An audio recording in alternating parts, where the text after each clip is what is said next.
لوگ کہتے ہیں کہ کربلا میں حضرت امام حسین کی مدد کے لیے کوئی آیا نہیں۔ دوستو، ایک جن تھا جس کا نام زعفر جن تھا۔ عاشورہ کے دن وہ کوئی جشن کر رہا تھا۔ دو جن اس کے تخت کے نیچے سے روتے ہوئے نکلے اور کہنے لگے کہ آقا، ہم آپ کے دربار میں آ رہے تھے تو ہمارا گزر کربلا سے ہوا۔ وہاں پر ہم نے مولا حسین کے بدن پر زخم دیکھا، ان پر ظلم و ستم کیا جا رہا تھا۔ اتنا سن کر زعفر جن نے فوراً جشن کو بند کیا، تلوار نکالی، جنگی لباس پہنا اور لشکر کو لے کر کچھ ہی لمحوں میں کربلا پہنچا۔ زعفر جن کہتا ہے کہ جب میں وہاں پہنچا تو دیکھا کہ میرے علاوہ بھی انبیاء، ملائکہ، اجنات کی صفیں لگی ہوئی ہیں۔ میں سوچ رہا تھا کہ مولا حسین تک میں پہنچوں تو کیسے پہنچوں۔ اتنے میں مولا حسین نے پکارا کہ زعفر میرے پاس آؤ۔ جب میں وہاں پہنچا تو عرض کی کہ مولا مجھے اجازت دے، میں پل بھر میں انہیں بھسم کر دوں گا، ان سب کے وجود تک مٹا دوں گا۔ مولا حسین نے کہا زعفر نہیں، خدا کی بھی یہی مرضی ہے۔ دوستو، امام حسین بے بس نہیں تھے، صرف ان کے ایک اشارے پر کربلا کا نقشہ بدل جاتا، لیکن پھر بھی آپ نے صبر کیا۔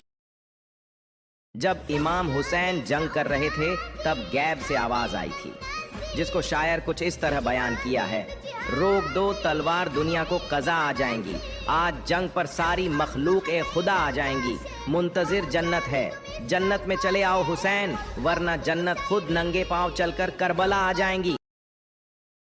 حسین نے جب گھوڑے کے پیر کو دیکھا تو کیا دیکھا؟ 4 سال کی حسین کی بچی سکینہ گھوڑے کے پیروں سے لپٹ کر کہہ رہی تھی: اے میرے نانا کے گھوڑے، میرے بابا کو میدان میں نہ لے جا، میرا بابا 3 دن کا بھوکا پیاسا ہے، میرا بابا 71 جنازے اٹھا کر تھک گیا ہے، میرے بابا نے صبح سے لے کر عصر تک 71 جنازے اٹھائے ہیں۔ اے میرے نانا کے گھوڑے، جو بھی میدان میں گیا ہے واپس نہیں آیا ہے، میرے بابا کو نہ لے جا میدان میں۔ حسین گھوڑے سے اترے، سکینہ کو گود میں اٹھایا، کہا: سکینہ، مجھے اپنے نانا کا وعدہ نبھانا ہے۔ سکینہ کہتی ہے: بابا آپ تو جا رہے ہیں، مگر یہ بتاؤ بابا، مجھے آپ کے سینے پر سونے کی عادت ہے۔ بابا آپ چلے جائیے گا تو سکینہ کس کے سینے پر سوئے گی؟ حسین کربلا کی گرم زمین پر لیٹ گئے اور کہا: آ سکینہ، میرے سینے پر سو جا میری بچی۔ اپنی بچی کو اپنے سینے پر سلایا۔ آج آپ لوگ ایک بات بتاؤ، اگر کسی کا باپ مر جاتا ہے، اس کی بچی چھوٹی ہوتی ہے، تو کیا کرتے ہو؟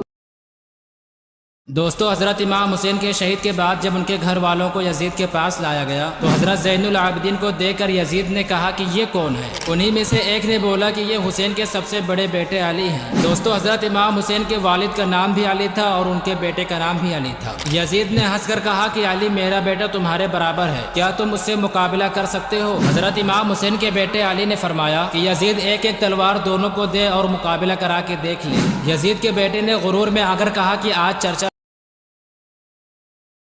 10 محرم والے دن جب سب شہید ہو گئے نا، تو امام حسین نے مولا علی اصغر کو اپنے ہاتھوں میں بلند کیا اور کہا: بیٹا، یہ 9 لاکھ کا لشکر ہے، یہاں میرے عباس جیسے بھائی شہید ہو گئے، تم جنگ کیسے لڑو گے؟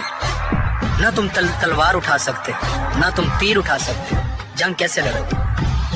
تب جناب علی اصغر نے بابا سے مخاطب ہو کر کہا: نہ تیروں سے نہ تلواروں سے ہو کر لیس جانا ہے، مجھے قاتل کے آگے بس ذرا سا مسکرانا ہے، ہر بے آس چہرے کی یہاں پر آس بن جاؤں، اگر تو اذن دے دے تو تیرا عباس بن جاؤں۔